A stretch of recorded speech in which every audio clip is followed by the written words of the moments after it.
વિદ્યાર્થી મિત્રો, એકમ અને માપનના લેક્ચર નંબર 6 માં આપણે ત્રુટીઓનું સંયોજન અને સાર્થક અંકો વિશેની ચર્ચા કરીશું. આગળના લેક્ચરમાં આપણે અલગ અલગ પ્રકારની ત્રુટીઓ જોઈ. હવે આ જ ત્રુટીઓનું સંયોજન દરમિયાન એટલે કે બે ભૌતિક રાશિઓના સરવાળા, બાદબાકી, ગુણાકાર કે ભાગાકાર દરમિયાન ત્રુટીમાં શું ફેરફાર થશે તેની ચર્ચા આપણે અહીં કરીશું. સૌપ્રથમ જોઈએ સરવાળા અને તફાવતની ત્રુટી. ધારો કે કોઈ બે ભૌતિક રાશિઓ આપેલી છે.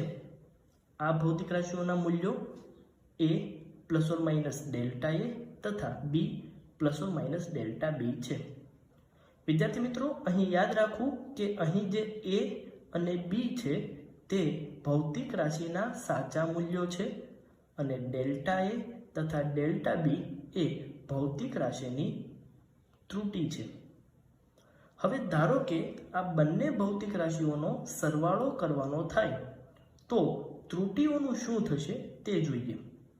ધારો કે આપણે સરવાળો કરીને જે અંતિમ જવાબ મળે તે છે z plus or minus delta z, જેમાં આપણે આ બંને ભૌતિક રાશિઓનો સરવાળો કરવાનો છે. તો તેને લખી શકાય a plus or minus delta a plus b plus or minus delta b. સરવાળા દરમિયાન સાચા મૂલ્યને અલગ અને ત્રુટીને અલગ કરીએ તો તેને લખી શકાય z plus or minus delta z equal to a plus b plus or minus delta a plus delta b. એટલે કે ત્રુટીના સરવાળા દરમિયાન ભૌતિક રાશિના સરવાળા દરમિયાન સાચા મૂલ્યનો સરવાળો થશે તથા ત્રુટીનો પણ સરવાળો થશે, જ્યાં ડેલ્ટા z તે શક્ય મહત્તમ ત્રુટી છે. મહત્તમ ત્રુટી એટલા માટે લેવામાં આવે છે કેમ કે પ્રથમ અને દ્વિતીય ભૌતિક રાશિ બંનેમાં થોડી થોડી ત્રુટી હોઈ શકે છે.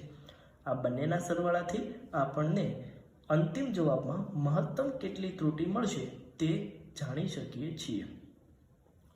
ત્યારબાદ જો બે ભૌતિક રાશિઓનો બાદબાકી કરવામાં આવે તો અંતિમ જવાબ z plus or minus delta z, જેમાં આ બંને ભૌતિક રાશિઓની બાદબાકી કરવાની છે તો તેને લખી શકાય a plus or minus delta a minus b plus or minus delta b.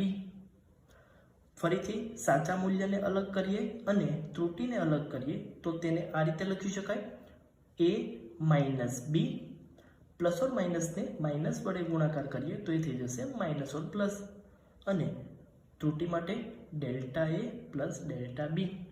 તો વિદ્યાર્થી મિત્રો, અહીં યાદ એ રાખવાનું છે કે બે ભૌતિક રાશિનો તમે સરવાળો કરો કે બાદબાકી કરો તેના સાચા મૂલ્યનો સરવાળો થશે અથવા તો બાદબાકી થશે, પરંતુ ત્રુટીનો તો હંમેશા સરવાળો જ થશે, ભલે પછી ભૌતિક રાશિઓનો સરવાળો કરવાનો હોય કે બાદબાકી કરવાની હોય.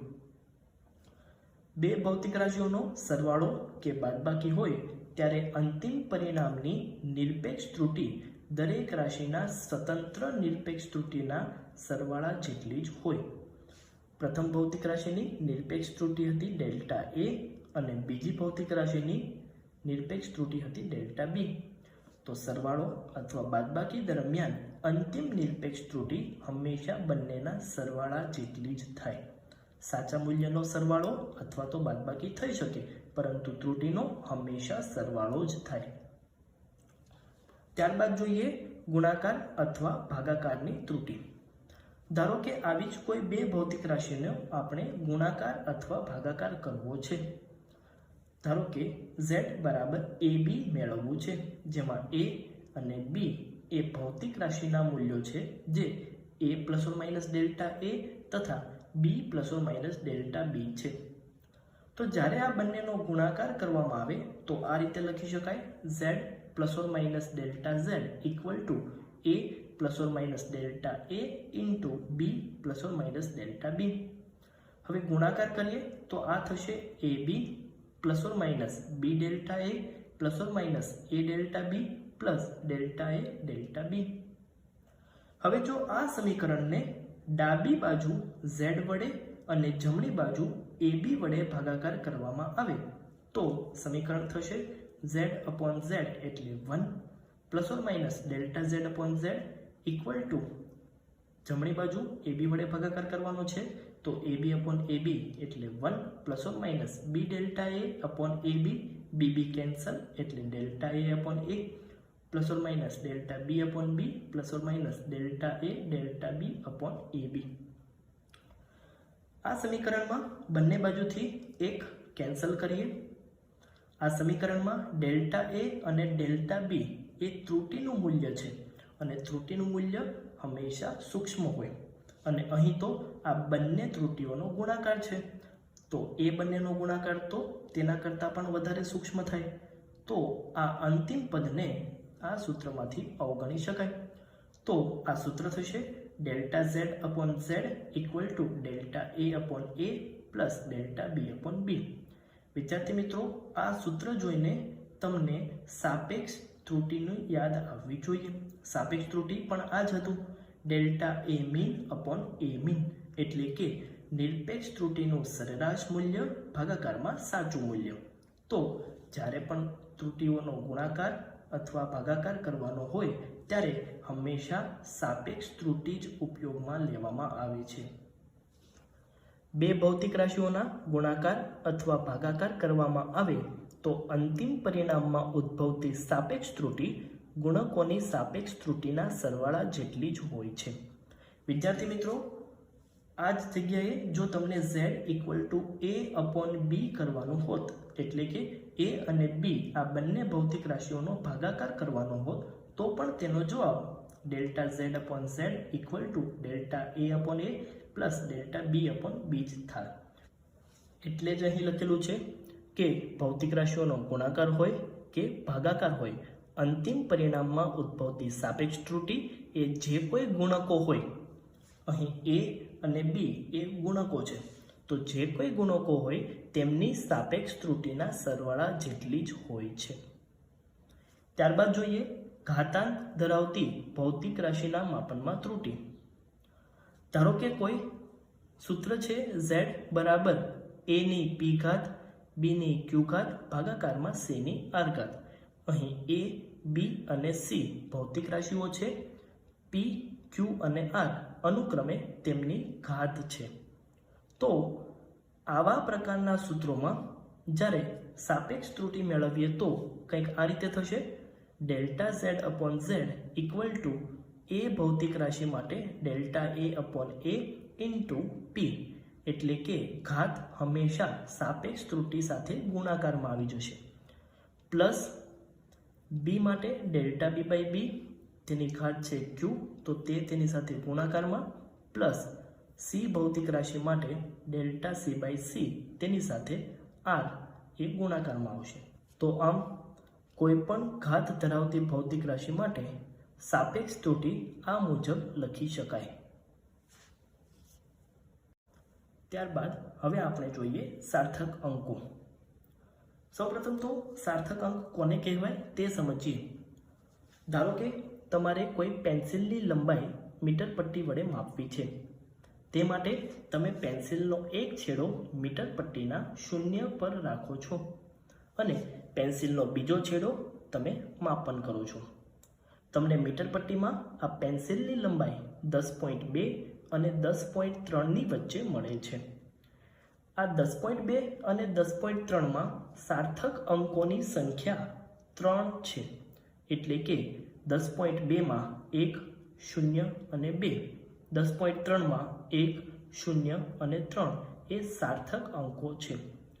હવે જો આ પેન્સિલની લંબાઈ વધુ ચોક્કસ રીતે માપવામાં આવે અને તે તમને 10.2 અને 10.3ની વચ્ચે 10.23 પર મળે છે, તો હવે આ મૂલ્યમાં સાર્થક અંકોની સંખ્યા 4 થાય છે, 1, 0, 2, 3.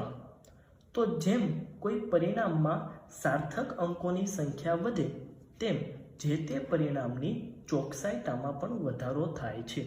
આમ જે તે પરિણામમાં સાર્થક અંકો એ વિશ્વસનીય અને ચોક્કસ અંકો છે.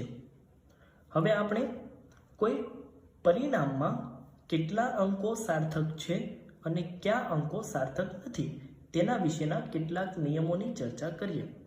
એ પહેલાં 1 થી 9 સુધીના જે અંકો છે તેને શૂન્યેતર અંકો કહેવામાં આવે છે અને શૂન્યને શૂન્યાંક કહેવાય છે.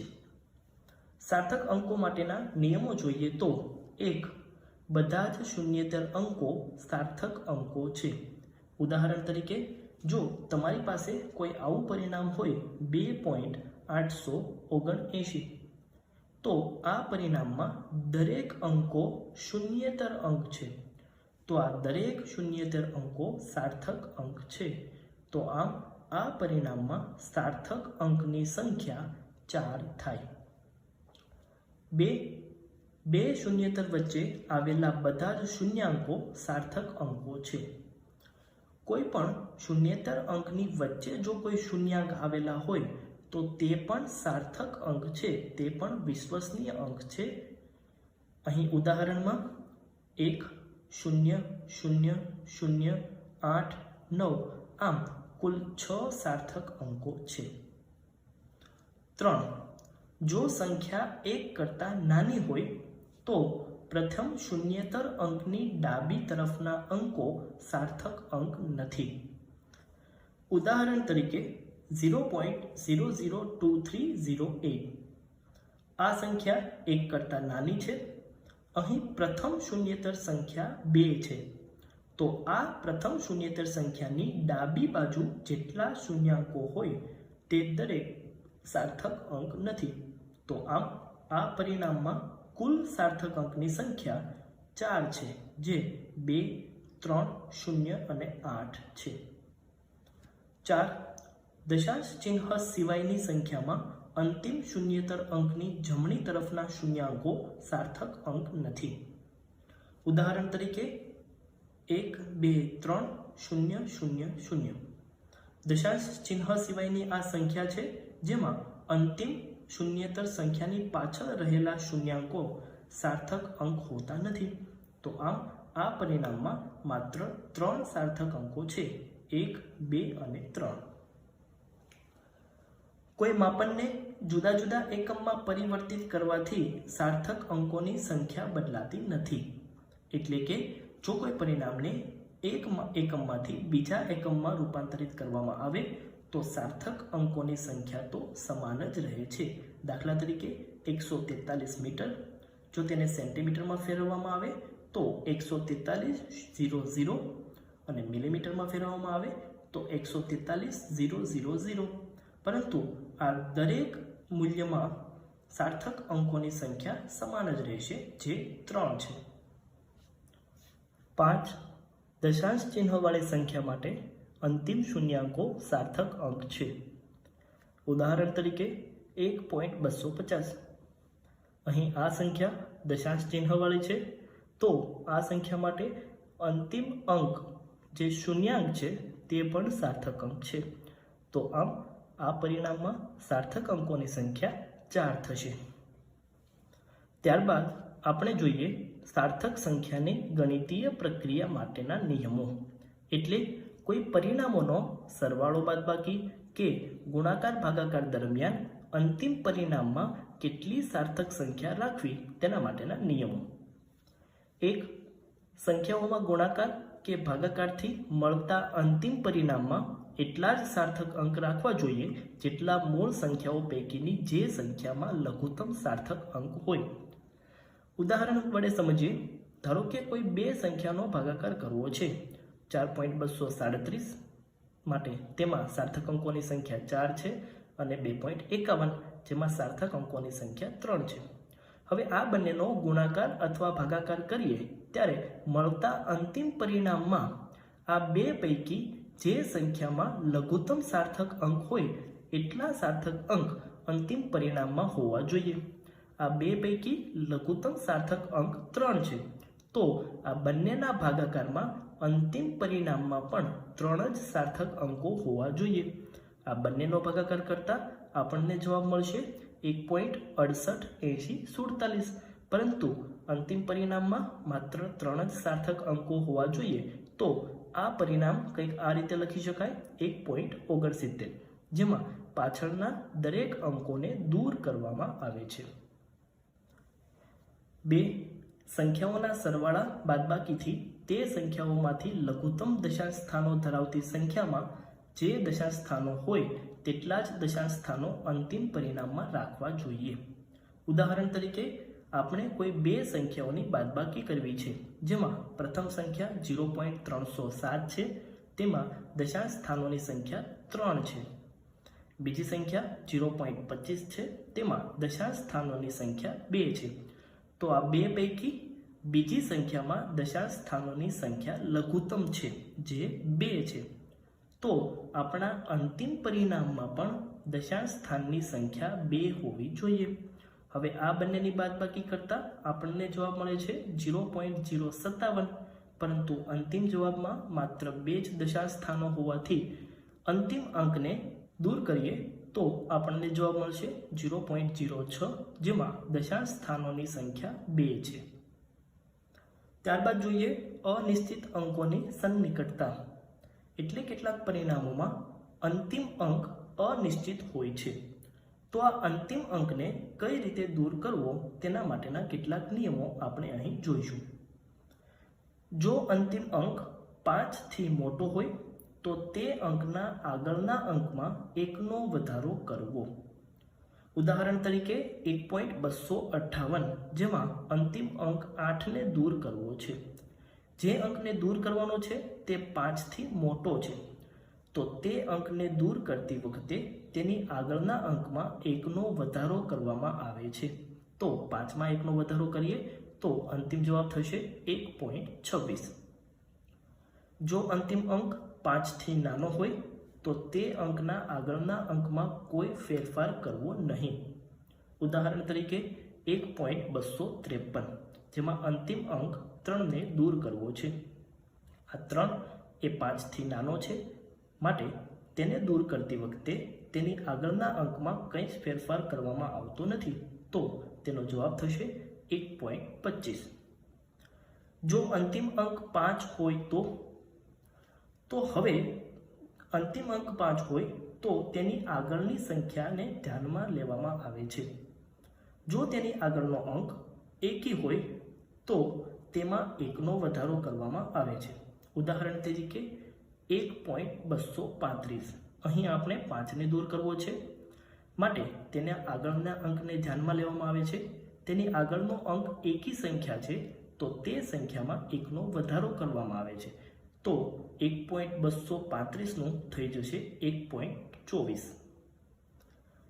જો 5ની આગળનો અંક બેકી હોય તો તેમાં કોઈ પણ પ્રકારનો ફેરફાર કરવાનો થતો નથી. ઉદાહરણ તરીકે 1.265, જેમાં અંતિમ અંક 5 દૂર કરવાનો છે. આ અંતિમ અંકની આગળનો અંક બેકી સંખ્યા છે, માટે તેમાં કોઈ પણ પ્રકારનો ફેરફાર થતો નથી. તો 1.265નો જવાબ થશે 1.26.